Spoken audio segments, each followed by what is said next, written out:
from my autobiography entitled, I Count My Life by Sabbaths, America's premier toilet reading book. Part 2, Chapter 19, The Gun.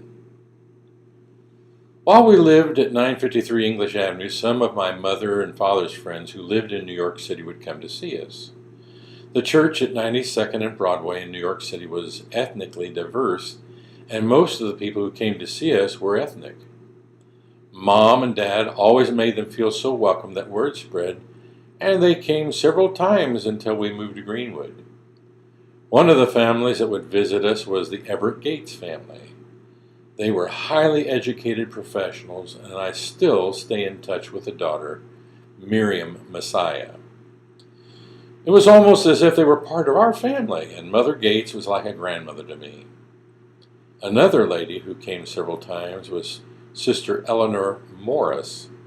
She was a white-haired dynamo who always pitched in and helped Mom. One evening, when Sister Morris was visiting, my father took me with him to go on a church visitation.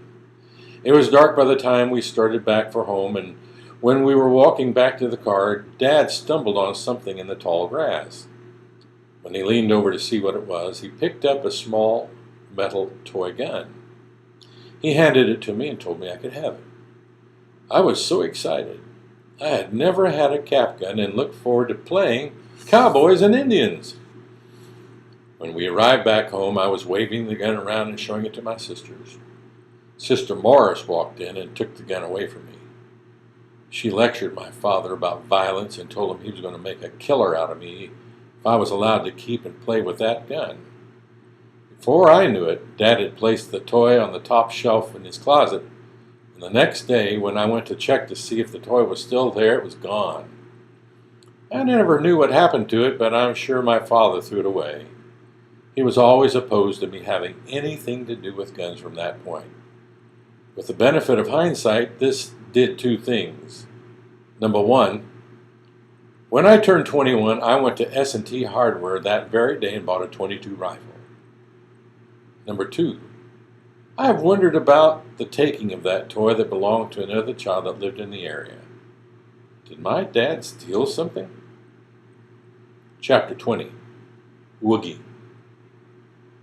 On January the 31st, 1957, my brother, William Paul Schmidt, was born. From the start, he and I were totally different. I was fair, he was dark. My eyes were blue, his were black, like Mom's. I was healthy, he was sickly. The first thing I noticed was his legs drawn up, and I thought he would walk like a duck. Every day, my mother had to work with him stretching out his legs and massaging them. At night, the doctor provided casts into which his feet and legs were put and then wrapped. He wore these casts all night long, every night. I'm sure it was painful, because he would cry a lot. Mom breastfed my sisters and me, so Woogie was no different. Mom was a large-breasted woman, and milk caused enlargement. A vision of Woogie sucking on her breast was more than I could handle. Mom was always modest. She never walked around the house in underclothing, so to see her breasts and nipples was shocking for me. My dad was in seventh heaven, however. He loved to watch, and I concluded my dad was a breast man. Chapter 21, Sam Grimm. My father strongly adhered to the biblical warning regarding entertaining angels unawares. As a result, we often had strangers, derelicts, and ne'er-do-wells come into our home. Many times my mother was expected to prepare them breakfast, and oftentimes my father would witness to them and share his conversion story. Most of the time we never saw these people again, but one individual stood out from the rest in that he seemed to float in and out of our lives without any reason or warning. His name was Sam Grimm. As I recall, Sam Grimm had a bright, infectious smile and an easy laugh. He was tall, slender, and clearly was a smooth operator.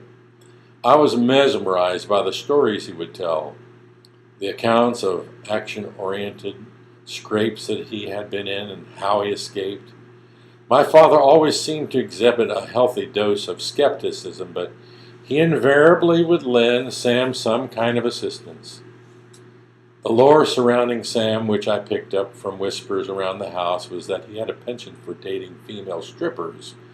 But apparently he had something of a conscience, because he would often repent to my dad about this behavior. Sam never attended our church in Greenwood, but he did attend Calvary Tabernacle, where my uncle was a pastor. On more than one occasion, Sam would take his female companion to church with him, and sometimes the result was that the young lady would give her heart to the Lord. When this happened, Sam always dumped the girl because he no longer enjoyed her sexual favors. It seems to me that this occurred more than once, and as my uncle recounted, these young women turned out to be splendid Christians. 2 of the ladies married single men in the church, began families, and may still be active to this date in the Calvary Tabernacle congregation. The last encounter I had with Sam Grimm was as a young adult, age 23. By the time I was pastoring the Greenwood Church and starting my own family, one day Sam showed up at my door in awful shape. Scrapes, contusions marred his face, there were cuts on his knuckles. He appeared scared and was seeking shelter and assistance. As I spoke with him, I learned that he was something of an enforcer for the local carpenters union and had tangled with some thugs. I was not about to allow him to bunk down in army quarters, but I gave him enough cash to get a motel room for a couple of nights. To this day, I have no idea whatever became of this colorful figure from my childhood. Please tune in for the next episode.